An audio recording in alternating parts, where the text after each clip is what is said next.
네, 여러분 안녕하십니까? 네, 오늘 이사야서 공부하도록 하겠습니다. 네, 오늘 이사야서 공부할 장은 50장입니다. 그 40장부터는 주님의 위로, 백성들에 대한 위로의 말씀이라고 말씀드렸는데요. 이 50장은 그 위로의 말씀의 핵심이 되시는 그 그리스도, 아버지께서 우리에게 대속물로 주신 하나님의 아들, 하나님 당신 자신이죠, 사실은. 그 하나님 당신 자신을 표상하기 시작합니다. 50장부터 53장, 53장이 하이라이트죠. 그가 채찍에 맞음으로 우리가 나음을 입었고, 그가 고난을 받음으로 우리가 고침을 받았습니다. 그 53장이 이제 하이라이트고요. 그 50장부터 이제 53장까지는 예수님에 대해서 이렇게 말씀하고 있습니다. 나 여호와가 이같이 말하노라. 내가 너희의 어미를 내보낸 이혼 증서가 어디 있느냐? 어미라고 하는 것은 그 당시 유대인들은 그 예루살렘을 자신들의 어머니라 그랬습니다. 그 하나님의 성전이 있고요, 하나님의 말씀이 계신 곳이었죠. 그 갈라디아 4장 26절에 보게 되면 바울이 이 예루살렘을 어머니라 비유합니다. 오직 위에 있는 예루살렘은 자유자니 곧 우리 어머니라. 그래서 위에 여기는 아래에 있는 예루살렘을 말하는 것이 아니라 진짜 예루살렘, 새 예루살렘, 예수님이 봉사하고 계시는 예루살렘. 이 예루는 이제 두엘, 거주하다 그런 뜻이고요. 살렘은 이제 평화란 뜻입니다. 근데 그 어원 자체가 하나님께서 십자가를 통하여 이루신 언약 그런 뜻입니다. 살렘이. 우리도 뭐 살렘 동산 그런 거 있죠. 그래서 이 살롬이라고 하죠. 살롬. 솔로몬도 살롬입니다. 살롬. 그 솔로몬의 그 여인이었던 그 여인도 이름이 살롬입니다. 그래서 이 살롬은 이스라엘 사람들이 늘 인사처럼 쓰던 용어였습니다. 그래서 이 예루살렘은 그 하나님께서 십자가를 통하여 구원하신 백성들이 사는 곳, 뭐 그런 뜻입니다. 그래서 크게는 예루살렘을 예수 그리스도로 우리가 비유할 수도 있습니다. 왜냐하면 거기 성전이 있는 곳이고 말씀이 계신 곳이기 때문에 말씀이 육신이 되어 이 땅에 오신 그리스도를 상징하기도 합니다. 하나님께서 이 어미 예루살렘을 버리셨죠. 왜냐하면 그 안에 있는 그 백성들이 죄를 범했기 때문에. 너희 어미를 내보낸 이혼 증서가 어디 있느냐?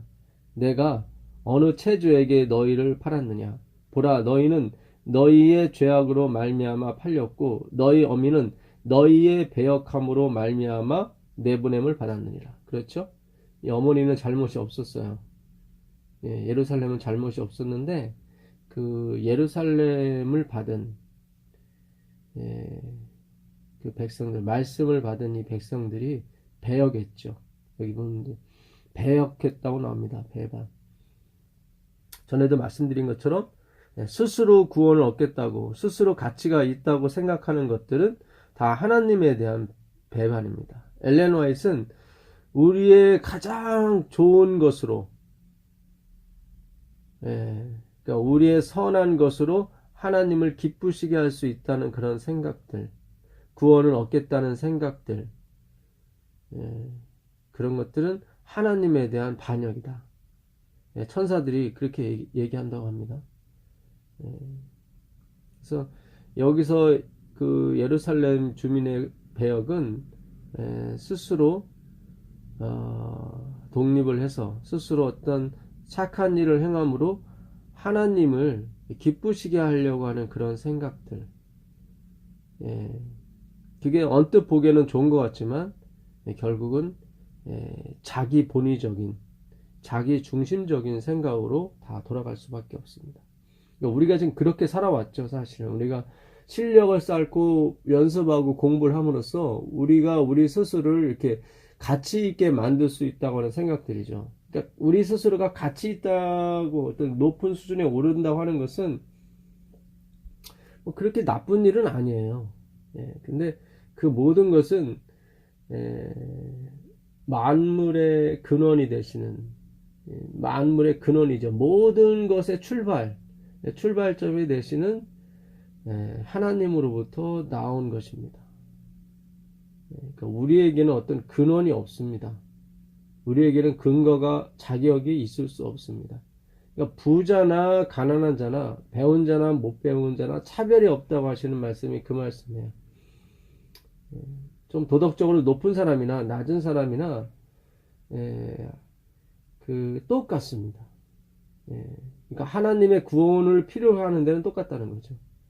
이 하나님의 구원은 그 도덕적으로 높거나 낮은 데서 오는 것이 아니라 하나님으로부터 오는 것이기 때문에 차별이 없는 거예요. 귀한 자나 뭐 부한 자나 천한 자나 미천한 자나 심지어 행악한 자들에게도 똑같이 필요한 것이 예수 그리스도입니다. 공자도 예수님이 필요하고요. 석가모니도 필요한 것입니다. 여기서 이혼 증서가 나오는데요.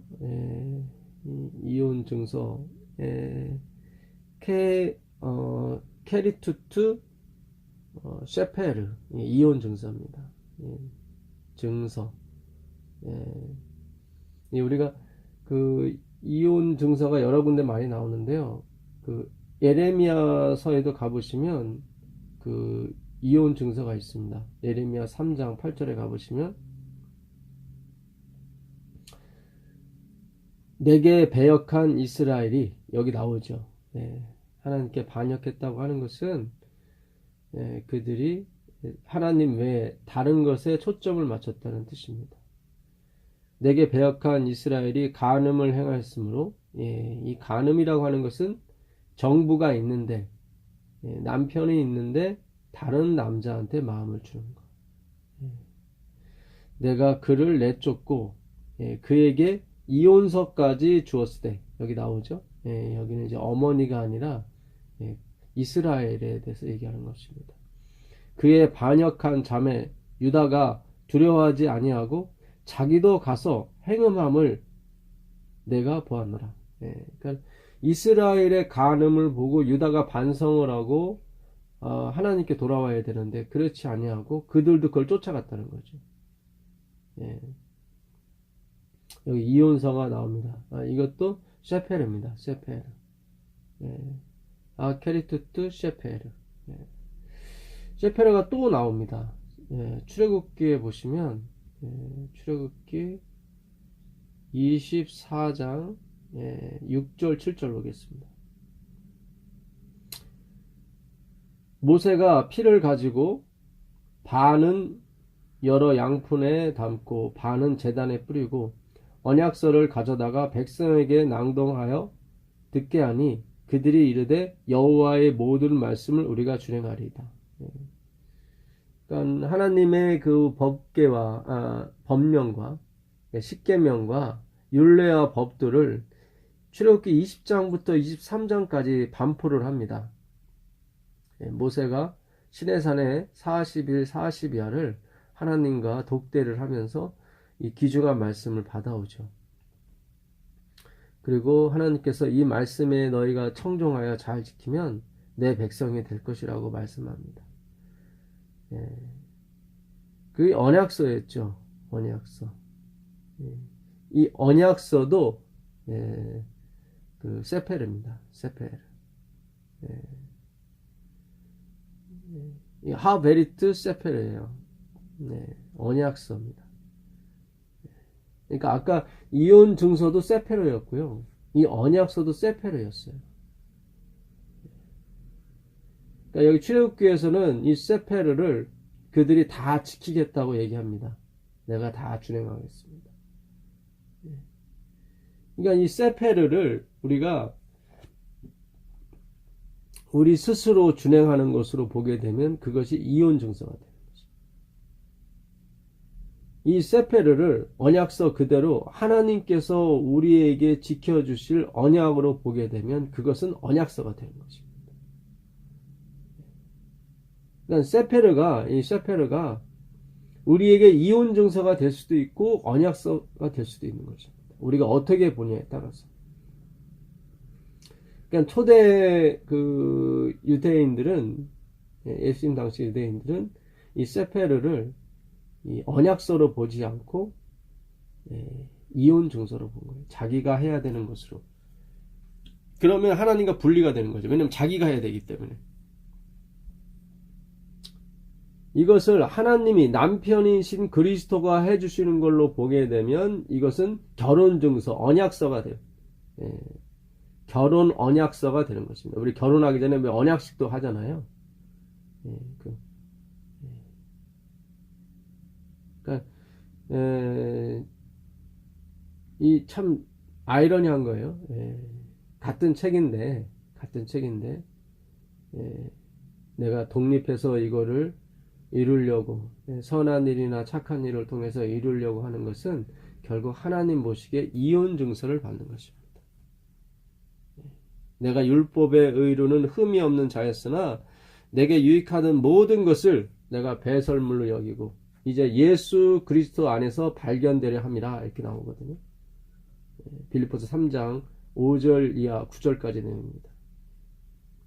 그러니까 예수 그리스도 안에서 발견된다고 하는 것은 언약서를 의미하는 것입니다. 그분 안에, 그분이 해주시는 것 안에서 내가 거하기를 바라는 마음이죠. 그래서 어쨌든 이스라엘 백성들은 이 말씀을, 언약서를 이혼 증서로 그들이 받는 바람에 결국 내쫓김을 당한 것입니다. 그래서 결국 우리를 만드신 예수님께서 결국 엘리 엘리 라마 사막다니, 결국 예수님께 책임을 묻고 예수님을 버리셨죠. 결국 예수 그리스도를 하나님께서 율법주의자들에게 내주시고 우리를 구원하신 것입니다. 율법에게 예수 그리스도를 내주시고 우리를 낳으신 거죠. 그게 하늘의 아름다운 이야기인 것입니다. 그러니까 율법도 하나님이 만드셨죠. 죄의 삭은 사망이니라. 그 율법에게 예수 그리스도를 내주신 거예요. 그리고 우리를 낳으신 겁니다. 그게 그 창세기에도 비슷한 예화가 하나 나옵니다. 그 창세기 35장 14절 가보시면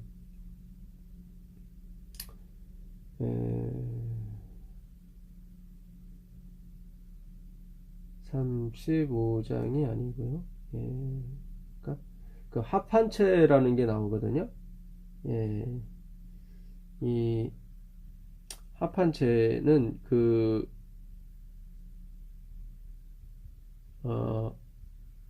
레아의 제일 큰 아들 르우벤이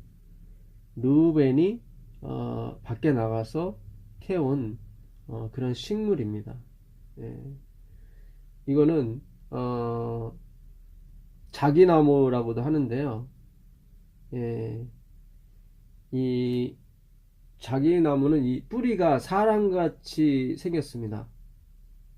사람같이 생겨서 그게 사람의 그 정력제로 좀 쓰이고 그랬었죠. 그래서 아기 못 낳는 사람들이 이걸 먹게 되면은 아기를 낳는다는 그런 그 전설이 내려왔었죠. 그래서 아주 기이하게 여겼던 것입니다. 이거를 르우벤이 그 어머니를 위해서 가져오게 되죠. 근데 그 라헬, 이모인 라헬이 야곱을 레아한테 내주고 그거를 결국 받게 되죠. 그 이야기가 창세기 창세기 이제 30장 14절에 나옵니다. 창세기 14장 14절에 보시면 맥추 때에, 이 맥추 때는 오순절을 말합니다. 맥추절이라고도 하고 오순절이라고도 하고 칠칠절이라고도 하죠. 그러니까 오순절 날인 거예요. 그러니까 맥추 때에 루벤이 나가서 들에서 합한 채를 얻어 어미 레아에게 드렸더니 라헬이 레아에게 이르되 형의 아들의 합한 채를 청구하노니, 형이 받은 그 합한채, 아들로부터 받은 합한채를 나에게 주시오. 그럼 내가 대신 야곱을 오늘 밤 당신에게 주겠소. 그런 얘기입니다. 레아가 그에게 이르되 내가 내 남편을 빼앗은 것이 작은 일이냐? 그런데 내가 내 아들의 합한채도 빼앗고자 하느냐? 라헬이 가로되 그러면 형의 아들의 합한채 대신에 오늘 밤에 내 남편이 형과 동침하리라. 그렇죠? 그 남편을 내주죠. 남편이 대신 그리스도. 그러니까 하나님의 아들이죠. 하나님의 아들을 레아. 레아는 그 야곱의 본부인이었습니다. 근데 야곱이 레아를 사랑하진 않았었죠. 그러니까 속아서 사실 결혼했던, 그러니까는 진짜 부인은 라헬이었지. 야곱이 사랑은 라헬이었습니다. 그러니까 이 레아는 율법주의를 상징합니다. 율법이죠. 첫 번째 받은 율법. 두 번째 그 받은 레알은 예수 그리스도, 하나님의 아들, 두 번째 아담이죠. 어쨌든 이렇게 비유가 될 수 있는데, 어쨌든 그 첫 번째 선택했던 그 레아, 속아서 결혼했던 거죠. 실제 부인은 아니었죠. 실제 야곱이 좋아했던 부인은 라헬이었습니다. 그러니까 하마르티아가 이제 죄거든요. 이제 하는 not, neither, no고 마르티아는 짝, 파트입니다. 그러니까 잘못된 남편, 잘못된 짝을 말하는 게 죄예요. 그러니까 우리의 짝은 예수 그리스도 하나님이지, 율법이 되었든 뭐 안식일이 되었든 먹고 마시는 것이 됐건 이것은 다 그림자예요. 진짜 남편 예수 그리스도의 그림자예요. 이걸 그 예수 그리스도를 표현할 수 없기 때문에 안식일이라든가 먹고 마시는 거, 뭐 절기 등등 여러 가지를 비유를 통해서 예수님을 우리에게 소개하는 것입니다. 그러니까 이런 율법이라든가 이런 것이 잘못됐다는 것이 아니에요. 하나님이 주신 선물인데 이것이 하나님 자리에 가면 안 되는 거예요. 그런 걸 율법주의라고 하는 것입니다. 그래서 오늘 우리가 그리고 혼용해서 썼어요. 잘못해서 썼어요. 그런 게 아니에요. 그래서 결국은 그 라헬이 그 하나님의 아들을 상징하는 그 남편을 내주고, 율법에게 내주고, 그리고 십자가에서 돌아가시죠. 십자가는 율법의 저주인 것입니다. 죄의 삭은 사망이라고 그랬거든요. 우리 죄를 지고 가신 예수 그리스도께서 그곳에서 다 갚으신 것이죠. 그게 율법이에요. 예수님은 그 율법에 내주고 어떻게 해요? 라헬이 합한 채를 갖는, 구원을 갖는 거예요. 그리고 자식을 낳습니다. 저물 때 야곱이 들에서 돌아오매 레아가 나와서 그를 영접하며 이르되 내게로 돌아오라. 내가 내 아들의 합한 채로 당신을 샀노라. 그렇죠. 은 30에 예수님을 샀죠. 그 밤에 야곱이 그와 동침하였더라. 그렇죠. 그 밤에, 그러니까 율법과 예수 그리스도가 그 밤에 그 예수님이 내준 바 된 거예요. 돌아가신 거예요. 하나님이 레아를 들으셨으므로 그가 잉태하여 다섯째 아들을 야곱에게 낳은지라. 레아가 가로되 내가 내 시녀를 남편에게 주었으므로 하나님이 내게 그 값을 주셨다 하고 그 이름을 이사가리라 하였으며, 레아가 다시 잉태하여 여섯째 아들을 야곱에게 낳은지라. 레아가 가로되 하나님이 내게 후한 선물을 주시도다. 내가 남편에게 여섯 아들을 낳았으니 이제는 그가 나와 함께 거하리라 하고 그 이름을 스불론이라 하였으며 그 후에 그가 딸을 낳고 그 이름을 디나라 하였더라. 하나님이 라헬을 생각하신지라. 여기 나오죠. 하나님이 라헬을 생각하신지라. 하나님이 그를 들으시고 그 태를 여신고로 그가 잉태하여 아들을 낳고 가로되 하나님이 나의 부끄러움을 씻으셨다 하고 그 이름을 요셉이라 하니 여호와는 다시 다른 아들을 내게 더하시기를 원하노라 함이었더라. 그러니까 그 다른 아들, 우리가 결국 태어난 거죠. 하나님 아버지께서 그 합한체 대신 예수 그리스도를 레아에게 주고, 그리고 요셉이라는 아들을 낳으셨습니다. 얻으셨죠. 그게 우리인 것입니다. 부끄러움을 씻게 된 거죠. 요셉은 부끄러움을 씻다. 다른 아들을 더하게 하시다. 뭐 그런 뜻입니다. 그래서 이 예수님을 우리의 대속물로 준 여러 가지 비유들이 성경에는 너무 많습니다. 그래서 오늘도 그런 말씀에서 이 이사야 50장을 이해하시면 좋을 것 같습니다. 그 이사야서 50장 그 마지막 절에도 보게 되면 11절이거든요. 이사야 50장에 11절밖에 없어요. 여러분들이 여러 번 읽으셔도 좋습니다. 11절 마지막 절에 보시면 보라 불을 피우고 횃불을 둘러핀 자여 너희가 다 너희의 불꽃 가운데로 들어가며 너희가 피운 횃불 가운데로 갈지어다. 너희가 내 손에서 얻을 것이 이것이라. 너희가 고통이 있는 곳에 누우리라. 그들이 횃불을 들고 불을 피웠죠. 예수님을 횃불을 들고 잡으러 왔었고 불 피운 곳에서 예수님을 신문하게 됩니다. 이게 그 6절부터 보시면 나를 때리는 자들에게 내 등을 맡기며 나의 수염을 뽑는 자들에게 나의 뺨을 맡기며 모욕과 침뱉음을 당하여도 내 얼굴을 가리지 아니하였느니라. 이건 예수님을 말하는 거죠. 자신을 때리는 사람들에게 율법에게 등을 대셨고요. 자기의 수염을 뽑는 사람들에게 그 뺨을 댔습니다. 가져가라는 거죠. 내 생명을 가져가라. 사망의 율법에게 내준 거죠. 예수님 당신 자신을. 왜냐하면 율법이 요구한 것이 의였고 율법이 요구한 것이 사망이었습니다. 예수님이 그 율법이 요구하신 걸 다 이루셨죠. 그래서 다 이뤘다 하시고 돌아가신 거예요. 그게 하나님의 말씀이었죠. 율법이 뭐 악한 거나 그런 것이 아니에요. 율법은 선을 지향하게 되고 율법은 정의를 지향하게 되는데 우리가 하나님을 배반함으로 말미암아 그 율법을 어긴 거죠. 그러니까 율법은 하나님을 의존해서 살라는 어떤 이정표였는데 우리가 하나님을 의지하지 않고 자신이 실력을 의존하기 시작했죠. 마치 자기가 자기를 봤을 때 실력이 있는 사람처럼 착각했던 거죠.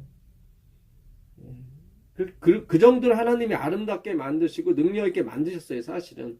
그러나 겉에 보이는 것만 그런 것이고 사실은 우린 그렇지 않습니다. 흙입니다. 계속 충전되지 아니하고 계속 전기 코드에 하나님의 전기 코드에 꼽혀 있지 않는 한 우리는 잠시 움직이고 소멸될 인간들입니다. 주 여호와께서 나를 도우심으로 내가 부끄러워하지 아니하고 내 얼굴을 부싯돌같이 굳게 하였으므로 내가 수치를 당하지 아니할 줄 아노라. 비록 예수님께서 십자가의 수치를 당하셨고 죽음의 수치를 당하셨지만 다시 하나님이 살리셔서 정말 그 앞에 있는 즐거움을 위해서 그분은 그 부끄러움을 개의치 않으셨죠. 하나님께서 상 주실 것을 생각하시고 앞에 있는 상을 위하여 그는 지금 당하시는 그 수치와 고난을 수치로 여기지 않으셨습니다. 그래서 얼굴 부싯돌 같게 하셨다고 나오거든요. 나를 의롭다 하시는 이가 가까이 계시니 나와 다툴 자가 누구냐? 나와 함께 설지어다. 나의 대적이 누구냐? 내게 가까이 나올지어다. 그렇죠? 보라, 주 여호와께서 나를 도우시리니 나를 정죄할 자 누구냐? 보라, 그들은 다 옷과 같이 헤어지며 좀이 그들을 먹으리라. 예. 하나님이 위하시면 누가 우리를 송사하리요? 누가 우리를 대적하리요? 예, 로마서 그 8장 32절에 있는 말씀이죠. 예. 그러니까 누가 우리를 송사하겠느냐? 그러니까 하나님이 예수 그리스도를 보내셔서 우리 편을 드셨는데, 우리의 죄를 대속하셨는데, 누가 우리를 송사할 것이며 우리의 죄악에 대해서 힐문할 것이냐? 아무도 없다. 자기 아들을 아끼지 않으시니까 예, 그의 모든 것을 은사로 주지 않으시겠느냐, 그런 말씀이에요. 그러니까 아들을 아끼지 않으셨는데 다른 은사, 뭐 성화의 은사, 영화의 은사는 그분을, 그 아들을 아끼지 않으신 거에 비하면 아무것도 아닌 거죠. 근데 우리는 예수님이 십자가에 돌아가시는 건 쉽게 생각하고 우리가 성화되는 거, 영화되는 것은 어렵게 생각합니다. 그래서 십자가를 믿질 않아요. 그렇지 않아요. 하나님은 그러세요. 내가 내 아들을 아끼지 않은 거. 그러니까 나에게 있어서 아들이 전부다. 근데 그 전부를 주었는데 그 전부 밑에 있는 어떻게 보면 떨거지와 같은 것들이죠. 이런 성화라든가 영화라든가 이런 것은 그 예수 그리스도 하나님에 비유하게 되면 그건 떨거지와 같은 것입니다. 그런 거 다 못 주겠느냐? 하나님 그러시는 거예요. 그러니까 우리가 너무 성화 이런 거에 초점 맞추지 마시고 예수님께 초점 맞추세요. 여러분의 인생이 해맑아지고 여러분의 인생이 가벼워지고 여러분의 인생이 기쁨, 신앙이 기쁨으로 돌아서게 됩니다. 근데 우린 너무 그동안 율법, 성화 이런 잘못된 개혁주의 신앙을 받아들이는 바람에 우리가 많이 150년 동안 어려운 일, 어둠의 터널을 지나가게 됐죠. 지지 말아야 될 짐을 막 져버린 거예요. 그들은 다 옷과 같이 헤어질 것입니다. 그들이 만든 의의 옷, 자기 자신이 만든 의의 옷은요, 다 헤어지게 돼 있어요. 오래 못 가요. 짐이기 때문에 그래요. 처음에는 영광처럼 보이지만 그렇지 않아요. 예, 그렇지 않습니다. 좀이 그들을 먹으리라. 결국 하나님이 지키지 않으시면 그 사탄이라고는 그런 죄악의 근원이 우리를 먹게 돼 있습니다. 하나님 백성들을 먹게 돼 있어요. 너희 중에 여호와를 경외하며 그의 종의 목소리를 청종하는 자가 누구냐? 예, 그의 종은 누구예요? 예수 그리스도를 말하죠. 하나님께서 보내신 종, 나는 스스로 아무것도 할 수 없다고 하신 그 종. 예, 그 요한복음에 가보시면 8장 28절에 그런 말씀하시죠. 나는 스스로 아무것도 할 수 없노라. 내가 십자가에 달려 죽게 될 때 너희가 그것을 알게 될 것이다. 이에 예수께서 가라사대 너희는 인자를 든 후에, 그러니까 내가 십자가에 달린 후에 내가 그인 줄 알고 또 내가 스스로 아무것도 하지 아니하고 오직 아버지께서 가르치신 대로 이런 것을 말하는 줄 알리라. 그리고 내가 십자가에 달려, 그러니까 지금까지 계속 기적을 베풀었어요. 죽은 자도 살리셨죠. 나사로도 살리시고, 그 다음에 해당장 야이로의 딸도 살리시고, 나인성 과부의 아들도 살리셨어요. 30발 된 중풍병자도 살려주시고, 이렇게 많은 기적을 베풀었는데 정작 자기가 십자가에 달려야 될 위기에 처했을 때는 자신을 위해서 아무것도 할 수 없는 거예요. 그렇잖아요. 자신한테 위협이 닥쳤을 때 제일 먼저 어떤 능력을 쓰게 돼 있거든요, 사람들은. 근데 이 예수님은 다른 사람은 살렸지만 자기는 살리지 못했어요. 아, 이런 걸 봐서 이런 걸 보니까 이분 스스로 한 게 아니에요.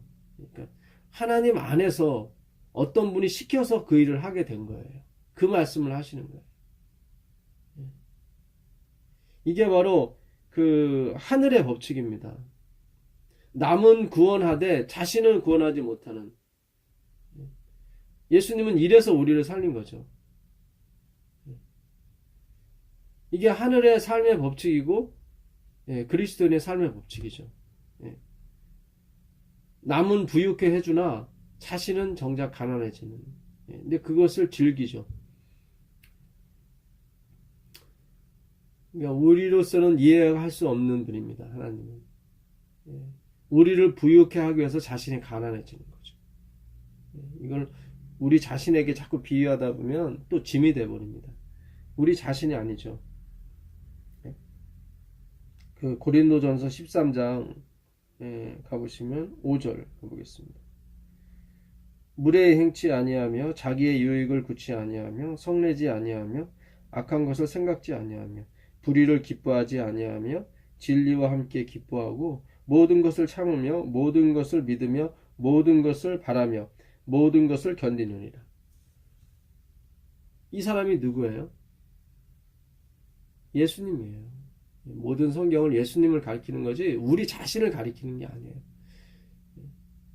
근데 우리는 항상 이거를 우리 자신에게 비유했단 말이죠. 그러니까 복음이 아니라 짐이 됐던 거예요. 그러니까 포커스, 초점을 어디 두냐에 따라서 우리의 운명이 바뀐다니까요. 너의 눈이 밝으면 if your eyes is single 이렇게 됐어요. 너의 눈이 하나면 내 온몸이 밝을 것이요. 너의 눈이 나쁘면 your eyes is not single. 너의 눈이 하나가 아니면 온몸이 어두울 것이다. 온몸이 어두우면 넘어지고 쓰러지는 거죠. 이거는 눈이 두 개냐 하나냐 그런 뜻이 아닙니다. 시력이 좋냐 나쁘냐 그런 뜻이 아닙니다. 초점에 관한 문제예요. 근데 우리는 자꾸 실력으로 봤죠. 내 눈에 시력이 좋냐 안 좋냐. 번역을 사실은 잘못해서 그런 거예요. 그러니까 우리가 어떤 생각을 가지고 번역하냐에 따라서 그 글이 바뀌는 거예요, 사실. 내가 율법이나 선지자로 폐하러 온 줄을 생각지 말라. 폐하러 온 것이 아니요 완전케 하러 왔다. 그 완전이란 말, 플레로는 완전이란 말보다는 성취하다는 말이 더 뜻에 부합합니다. 그러니까 완전이란 말이 전혀 없는 건 아니에요. 그러나 그 뜻으로 가기에는 조금 해석이 미약해요. 플레로는 다 이루다, 완전히 성취하다 그런 뜻입니다. 그러니까 예수님 당신 자신을 비유한 것인데 그런 성취하다, 다 이루다가 빠져버리다 보니까 이게 뭐 어디에 붙여도 상관이 없는 글이 돼버렸어요. 그러니까 우리 인간에게 막 붙이고 막 그랬단 말이죠. 너가 율법이나 선지자를 폐하러 온 거지 아니고 도리어 완전케 왔으니까 너 지켜야 돼 이런 식으로 했단 말이죠. 그게 아니라 내가 아무도 이루지 못한 그것을 내가 이루러 왔다 그런 뜻입니다. 근데 플레로는 이게 단번에 이루어지는 걸 플레로라고 그래요. 그러니까 그물에 물고기가 가득 찬 상태, 비어있는 상태에서 가득 찬 상태로 가는 걸 플레로라고 그래요. 구덩이가 푹 파져서 사람이 빠져 죽었는데 그거를 단번에 메꿀 때 그 그물을 던져서 단번에 고기가 들어오는 상태를 플레로라고 그래요. 그러니까 뭐 서서히 한두 마리 들어가고 또 들어가고 들어가 쌓여서 된 게 아니라 한꺼번에 들어가는 거예요. 한꺼번에 구덩이가 메꿔지고. 그러니까 아담이 파놓은 구덩이, 아담이 비워놓은 그물을 둘째 아담이신 그리스도께서 오셔서 어떻게 해요? 그분이 채찍에 맞으시고 상함을 받으심으로 우리를 낳으시고 우리를 고치신 거예요. 그것도 단번에. 그게 바로 십자가 사건입니다. 그래서 지금 지성소에서 예수님이 이 지성소 봉사하시는 것도 단번에 이루십니다. 단번에. 히브리서는 계속 단번이라는 말을 자꾸 써요. 그럼 한번 가볼까요? 히브리서 7장 가보시면 단번이라는 말이 자주 나옵니다. 7장에 가보겠습니다. 히브리서 그 주님께서 단번에 들어가셨다 뭐 이런 구절이 많이 나옵니다. 7장 27절 또 9장 12절 9장 26절 7장 27절 볼게요. 저 대제사장들이 먼저 자기 죄를 위하고 다음에 백성의 죄를 위하여 날마다 제사 드리는 것과 같이 할 필요가 없으니 이는 저가 단번에 자기를 들여 이루셨습니다. 이렇게 한 번에 자기를 들여 이루시는 거예요. 예. 9장 12절 보겠습니다. 9장 12절 가보시면 염소와 송아지의 피로 아니하고 오직 자기 피로 영원한 속죄를 이루사 단번에 성소에 들어가셨느니라. 예. 그러니까 단 한 번이에요. 단 한 번으로 끝나요. 그러니까 우리의 성화는 단 한 번으로 끝납니다. 우리의 영화도 단 한 번으로 끝나고요. 그걸 우리가 바라보는 것을 재림교인이라고 하는 것입니다. 예. 서서히 변하고 그런 것이 아니라 한 번에 이식 수술을 하는 거예요. 그걸 예수님의 재림이라고 우리가 표현하는 것입니다. 재림. 재림은 우리의 유일한 소망이에요. 주님이 오셔야 우리가 단번에 변해요. 예. 그래서 이 성경의 번역이 조금 약간씩 틀리게 함으로 말미암아 아주 나중에는 이게 침수봉대가 되고 아주 점점 하나님과 멀어져가는 그런 것이 되고 말았습니다.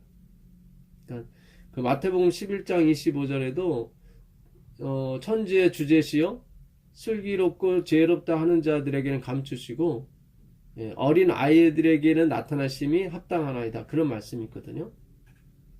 거기서도 어린 아이가 아니라 그냥 아기예요. 아기. 어린 아이는 자기가 뭔가 좀 선택하고 자기가 뭔가 할 수 있는 그런 위치죠.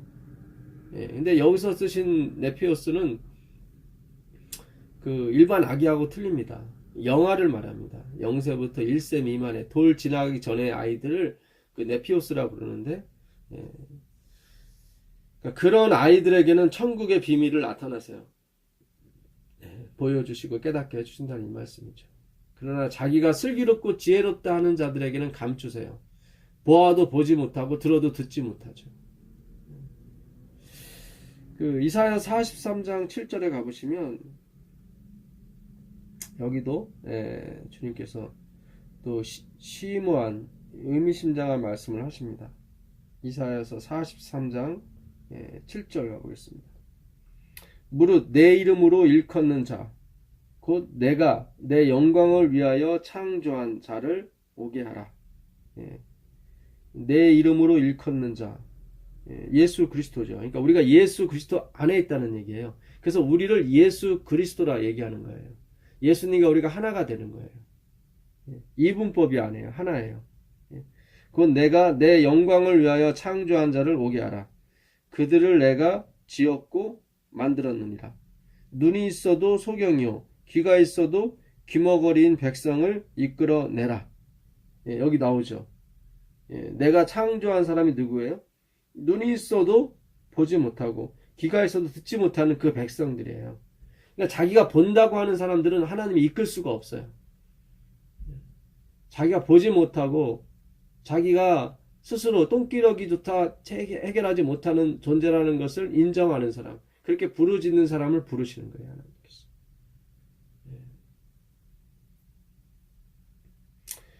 그 요한복음 18장 3절에 가보면 요한복음 18장 가보겠습니다.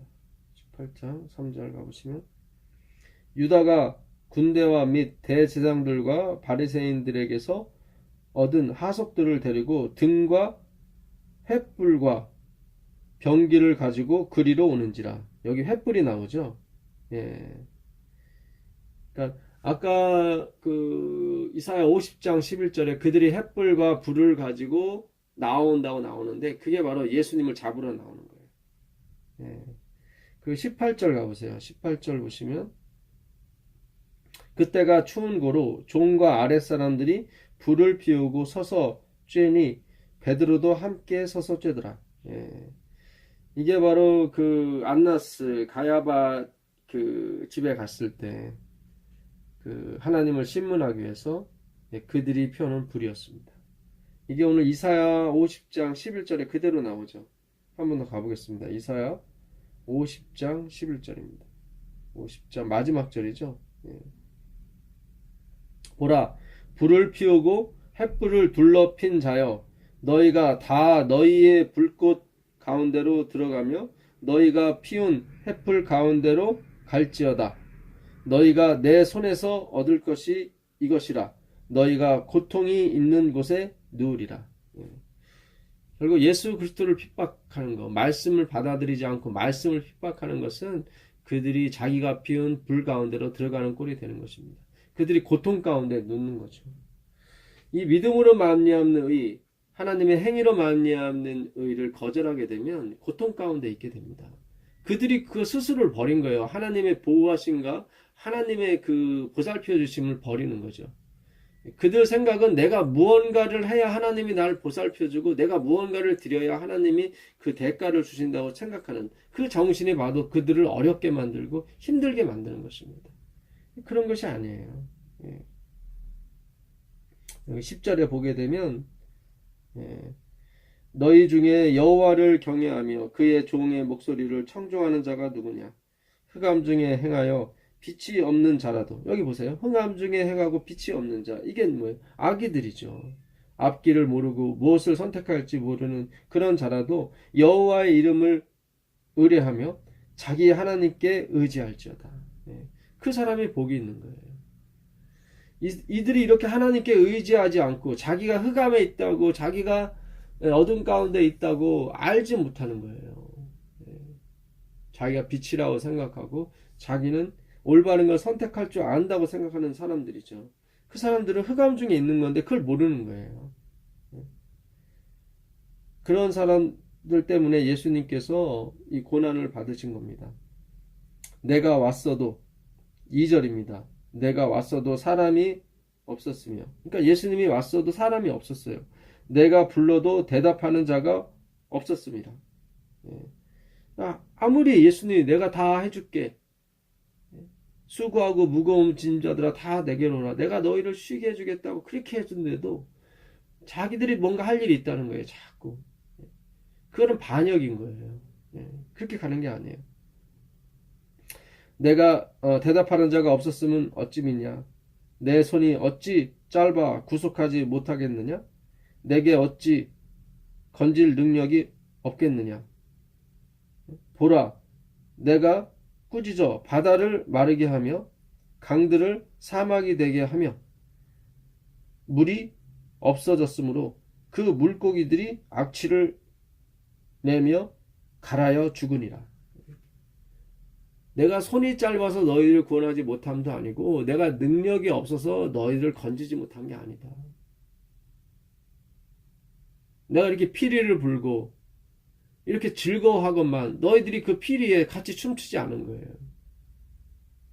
제가 이 믿음으로 만냥 의 기별을 전하게 되면 너무 좋잖아요. 근데 춤추지 않아요. 우리 얼굴 인상에 찌푸리세요.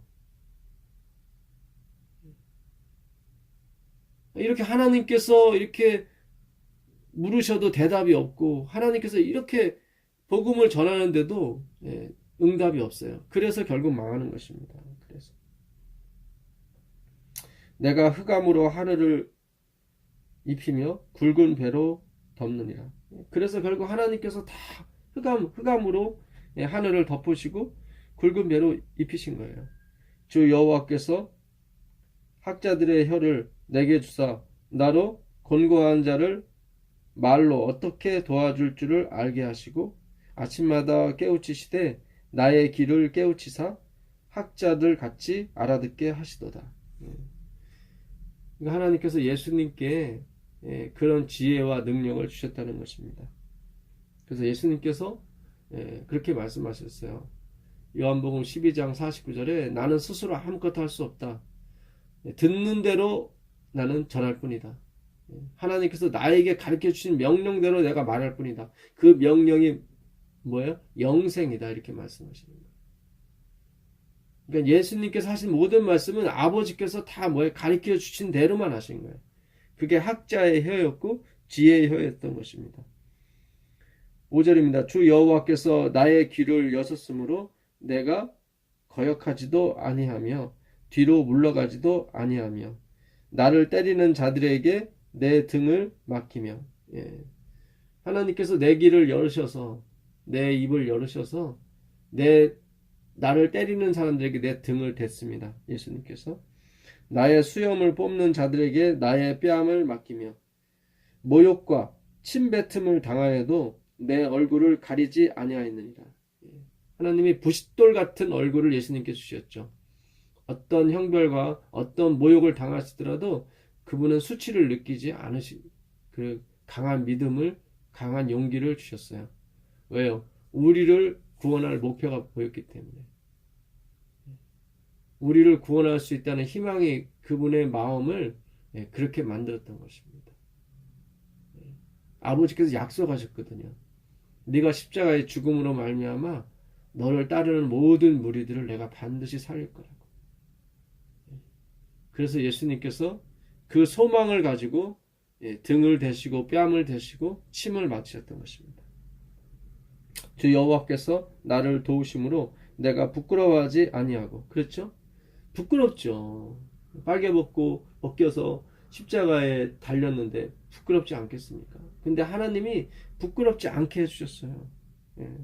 하나님이 도우셨어요. 성령으로 말미암아 예수님께서 십자가를 지신 거예요. 그 히브리서 가보겠습니다. 히브리서 9장 14절 가보시면 예수님께서 성령으로 말미암아 십자가를 지신 장면이 나옵니다. 히브리서 9장 14절입니다. 하물며 영원하신 성령으로 말미암아 흠없는 자기를 하나님께 드린 그리스도의 피가 어찌 너희 양심을 죽은 행실에서 깨끗하게 하고 살아계신 하나님을 섬기게 하지 못하게 하겠느냐. 여기 뭐죠? 영원하신 성령으로 말미암아 흠없는 자기를 하나님께 드린 그리스도라고 나옵니다. 성령으로 말미암아 그분이 십자가를 지신 거예요. 그래서 벗었으나 부끄러워하지 않은 거예요. 마치 아담이 벗었으나 부끄러워하지 않았다라는 그런 말씀처럼. 왜냐하면 의의 옷을, 성령의 옷을 입었기 때문에 그런 거예요. 예수님께서. 하나님께서 예수님을 도우신 거죠. 그래서 우리도 이 성령을 사모해야 됩니다.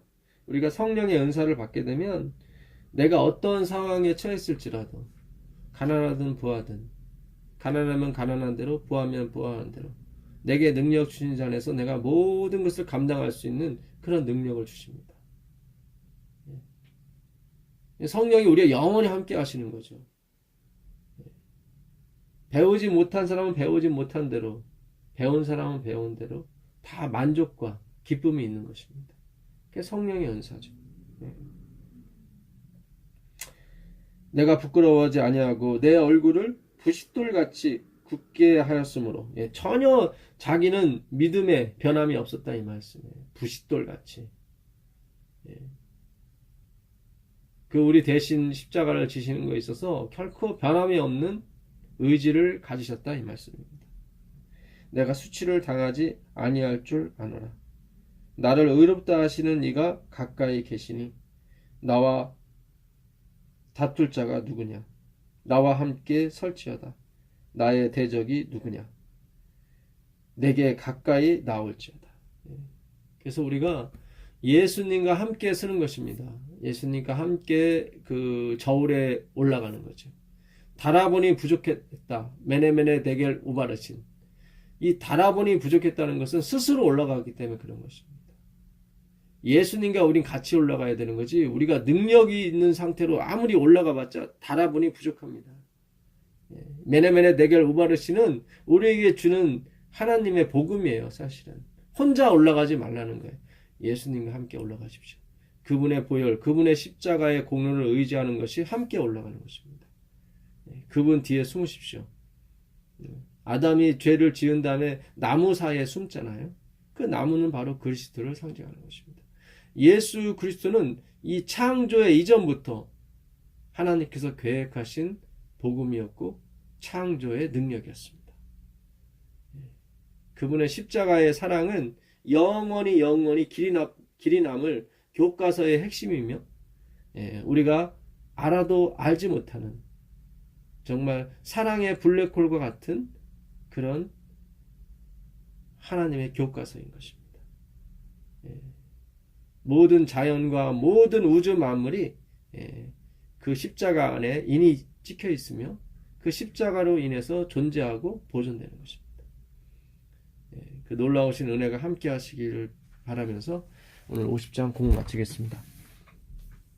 하늘에 계신 아버지 하나님 감사합니다. 우리 때문에 이혼 증서를 받으신 그리스도시요. 나의 하나님 어찌하여 나를 버리셨습니까? 라고 울부짖었던 그리스도시요. 그러나 그 길을 자청하시고 결코 변함이 없는 그 사랑의 의지로서 견디신 그리스도시요. 우리의 모든 행복과 우리의 모든 축복과 영생이 다 당신께서 당하신 그 고난 뒤에 숨어 있었다는 것을 오늘 우리가 다 배웠습니다. 배웠지만 다 알지 못하는 것에 대해 우리가 안타깝게 생각합니다. 주님 더 가르쳐 주시고 더 깨닫게 해주셔서 주님께서 죽음으로 이루신 그 구원의 가치와 능력을 영원토록 연구하는 대열에 속할 수 있도록 허락하여 주시옵소서. 우리 주 예수 그리스도의 이름으로 기도합니다. 아멘.